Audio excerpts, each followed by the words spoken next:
14, expediente 559-2024, proceso de habeas corpus, iniciado a favor de don Roberto Lorenzo Rodríguez Arévalo, contra el director del establecimiento penitenciario de Miguel Castro Castro y el director de la región Lima del Instituto Nacional Penitenciario. Por la parte demandante informará el doctor Robinson Octavio González Campos, y por la parte demandada, en representación de la Procuraduría Pública del Instituto Nacional Penitenciario, informará el doctor Juan José Hilario Cañe. A ver, llevan también bastantes horas esperando ese momento, pero ya llegó. El doctor además nos ha hecho también este informe en la sala 1, la sala primera, y tienen 5 minutos cada uno. Vamos a empezar. Muchísimas gracias. Dignísima Presidente de este honorable Tribunal Constitucional. Señores magistrados presentes, señor magistrado que también está vía virtual.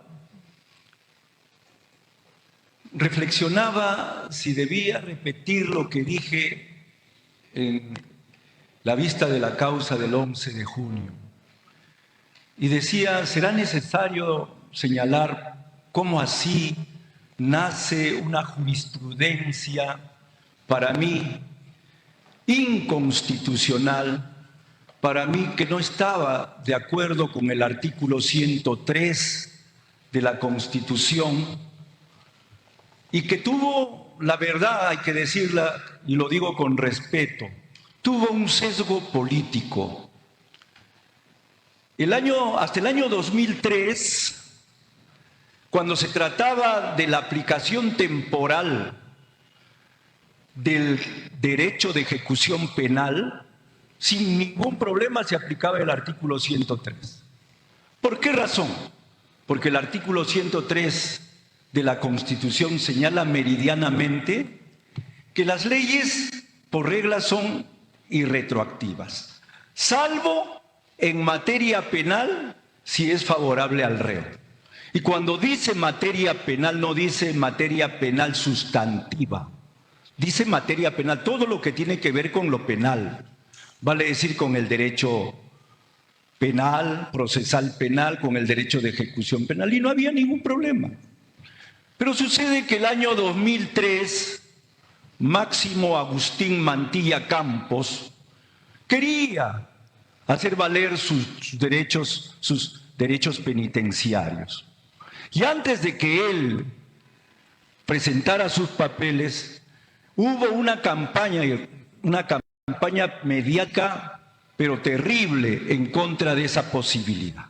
Incluso salieron, yo digo, pseudos constitucionalistas, porque cuando un constitucionalista habla en los medios utilizando la Constitución a su antojo y no interpretándola sanamente, para mí es un pseudo constitucionalista que tiene otro interés menos que se respete la Constitución. Y decían que el derecho de ejecución penal era un derecho procedimental y además que el artículo 103 de la Constitución se refiere, cuando habla de la retroactividad benigna, solo al derecho penal sustantivo. Falso.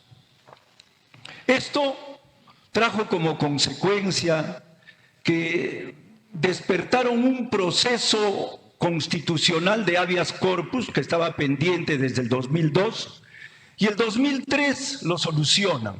Es el expediente 2196 del 2002, el famoso caso Saldaña.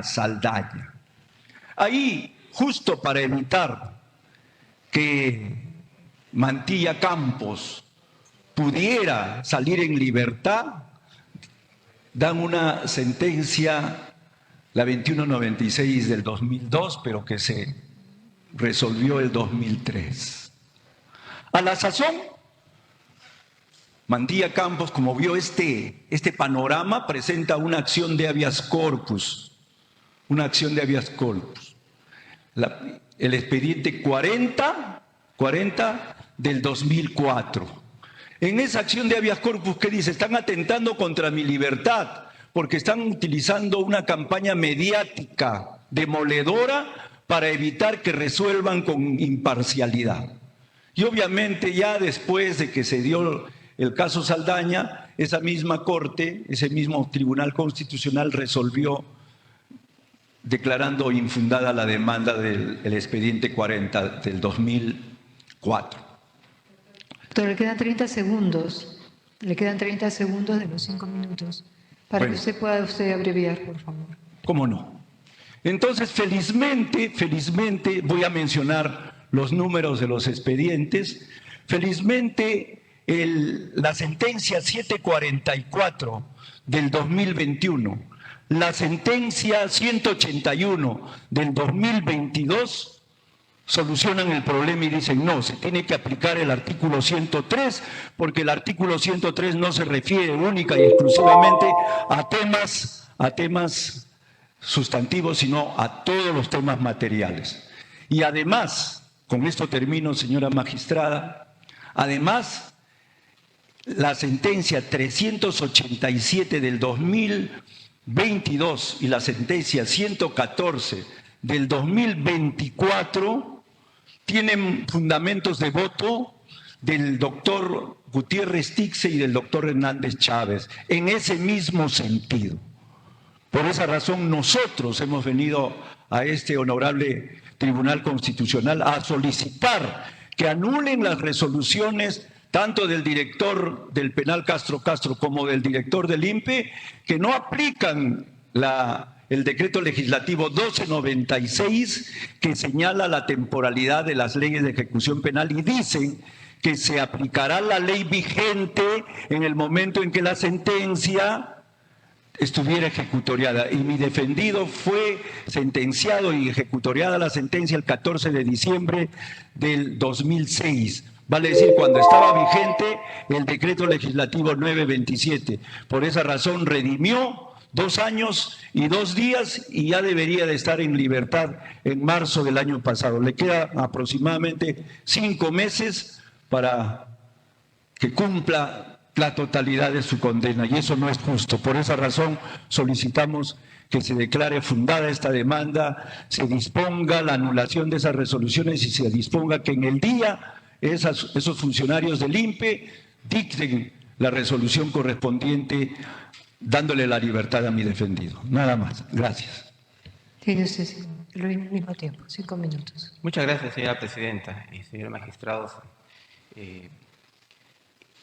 De acuerdo con la locución presentada por la parte demandante, esta Procuraduría Pública no comparte los criterios por los cuales se pretende que a través de la vía del habeas corpus se conceda un beneficio penitenciario a quien, por ser sentenciado por delito de terrorismo, la ley taxativamente la prohíbe.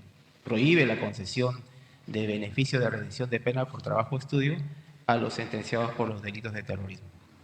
Señores magistrados, la demanda presentada, pues precisamente solicita que a través de la vía constitucional se declaren nulas las resoluciones directoriales que en primera y en segunda instancia administrativa declararon la no procedencia de lo solicitado, esto es, que se considere las actividades de trabajo realizadas por el beneficiario Roberto Lorenzo Rodríguez Arévalo en su estancia en el establecimiento penitenciario de Miguel Castro Castro, a fin que las mismas sean consideradas como pena redimida y esto sumado a su carcelería cumplida, logren alcanzar el periodo de pena impuesta contra el favorecido de 30 años de pena privativa de libertad, la cual, como ha señalado la parte demandante, tiene fecha de vencimiento el 21 de marzo del 2025. Por ello, señores magistrados, es que ha recurrido a la vía constitucional alegando vulneración de su derecho a la libertad individual y otros derechos conexos respecto a que la improcedencia de este beneficio considera que el demandado no ha tomado en cuenta, el demandado director del penal de Castro Castro no ha tomado en cuenta para efectos del cómputo de redención que se debió considerar las actividades realizadas por el beneficiario y no desestimarlas, como precisamente las resoluciones de primera y segunda instancia administrativa así lo mencionan. Si bien el beneficiario ha realizado actividades que puedan ser consideradas para redimir la pena, sin embargo, por la cuestión esta de la norma que la prohíbe expresamente, la norma de la ley con respecto a la denegatoria de beneficios penitenciarios, por lo tanto no fue considerado y la carcelería cumplió hasta la fecha, no alcanza a superar la pena de 30 años de pena privativa de libertad impuesta. Tanto en primera instancia, o mejor dicho, en primera instancia, el juez constitucional declaró improcedente la demanda presentada en aplicación del artículo 7, inciso primero del Código Procesal Constitucional, es decir, que los hechos del petitorio de la demanda no están referidos directamente al contenido constitucionalmente del derecho que se pretende proteger a través de la vía del habeas corpus. Por lo tanto, previa apelación, en segunda instancia, de igual manera, la CUEM confirmó la recurrida bajo los mismos fundamentos. Por tales consideraciones, señor magistrado, y a efectos ya de concluir con esta exposición, nosotros consideramos que ya, si bien anteriormente existían criterios de aplicación retroactiva más beneficiosa de la ley, en este caso incluso penitenciaria, a quien lo solicita, estas interpretaciones, incluso los acuerdos plenarios elaborados por la justicia ordinaria, consideramos que ya han sido superados con la modificación del Código de Ejecución Penal que introdujo el artículo 57A, el cual establece los parámetros de contabilidad de las actividades de trabajo cuando la norma penitenciaria sufre variaciones de la misma durante el tiempo, obligando a un cómputo diferenciado, a una obligación de cómputo diferenciado de estas actividades. Por lo tanto, se consideran las que, si la ley lo permite, pues se consideran, y si la ley no, desgraciadamente no. O sea, ese es el razonamiento lógico-jurídico que realizan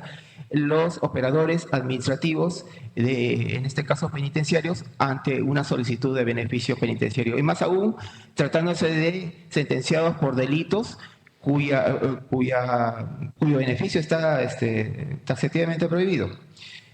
Señor magistrado, finalmente debo señalar de que el Tribunal Constitucional, en la sentencia recaída en el expediente 13644-2017, proceso de amparo, estableció que la interpretación que se hace con respecto al artículo 103 de la Constitución Política del Perú, con respecto a que la norma, o mejor dicho, que, si me permite, para acabar la idea, que el enunciado del artículo 103 no consiste pues en una especie de mandato para aplicar a toda circunstancia relacionada directa o indirectamente con el derecho penal de la ley más beneficiosa, o sea, esta sustantiva, procesal o penitenciaria, sino que toda persona puede anticipar la tipicidad de una conducta y la pena a ella imponible. Por lo tanto, para el criterio del Tribunal Constitucional, que en su momento emitió esta resolución, esta sentencia, estableció que aun cuando la norma varíe y establezca criterios incluso más perjudiciales para un procesado sentenciado con respecto a un beneficio penitenciario, esta tiene que ser aplicable en función al momento en que se solicita el beneficio penitenciario. Por tales consideraciones, señora Presidenta, señor magistrado, solicito muy respetuosamente que el recurso de agravio constitucional sea desestimado. Muchas gracias. 3 minutos para la réplica. Lo que está señalando mi colega es que no existe la ultraactividad benigna para él y no existe la retroactividad benigna y la irretroactividad de las leyes desfavorables. Cuando mi patrocinado empezó a redimir, estaban vigentes las leyes que permitían el 7x1. Por esa razón, documentalmente, y está en el expediente, el INPE le dio todas las constancias de su redención en forma oficial.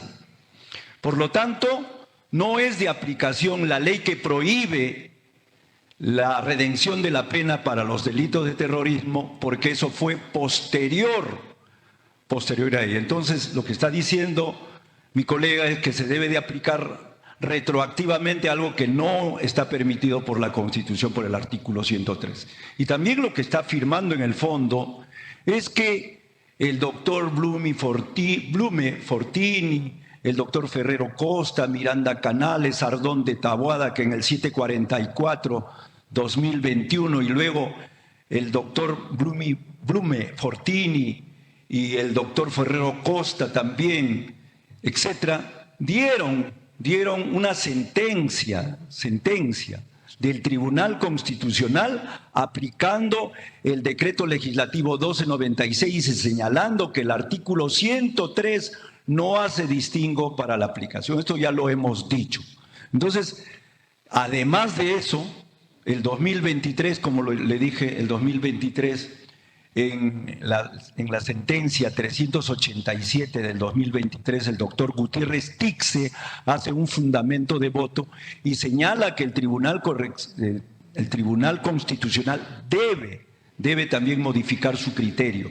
Y el doctor Hernández Chávez, en la sentencia 114 del 2024, este año, bien dio su fundamento de voto en sentido contrario a las argumentaciones que está realizando mi colega. Por esa razón, nosotros nos ratificamos. Pero quiero terminar con esto, señores magistrados. Yo estoy defendiendo a Roberto Lorenzo Rodríguez Arévalo pro bono porque lo conocí en el penal. Él fue mi alumno de Derecho en el penal. El INPE en ese entonces tenía un convenio con la Universidad Los Ángeles de Chimbote y Alas Peruanas, y había una facultad de Derecho conformada por alumnos internos del penal. Me pidieron que yo les enseñara y 2 años y medio le he enseñado a este señor, lo he conocido, se casó en el penal, se hizo abogado porque es abogado en el penal, enseña tai chi, etcétera. Es un hombre que se ha desvinculado totalmente porque yo lo he visto, yo he estado y no me avergüenza, tengo la frente en alto. Por razones de un lofer, estuve en el penal con una prisión preventiva de 2 años y medio y ahí he conocido a este señor y por eso, con pasión yo lo defiendo, porque sé que cuando salga este señor va a ejercer la profesión de acuerdo a la Constitución, a las convenciones, donde es un erudito en la materia. Gracias. Bien. ¿Tiene usted algo que añadir? Sí, señor magistrado, solo unas precisiones. El INPE no emite constancias de redención. O sea, lo que emite son constancias de que los internos realizan actividades ya sea de trabajo o de educación. Finalmente, quien decide o no si estas actividades pueden ser redimidas como días de pena es la autoridad penitenciaria, artículo también 47 del Código de Ejecución Penal. Y también, finalmente, en todo caso, acotando lo que ha señalado la parte demandante, si bien el beneficiario, al parecer, ha sido favorable el tratamiento penitenciario aplicado en su caso. Muchas gracias. Muy bien. ¿Alguna pregunta, magistrados? Creo que ha sido suficientemente clara la explicación. Vista la causa, queda el voto.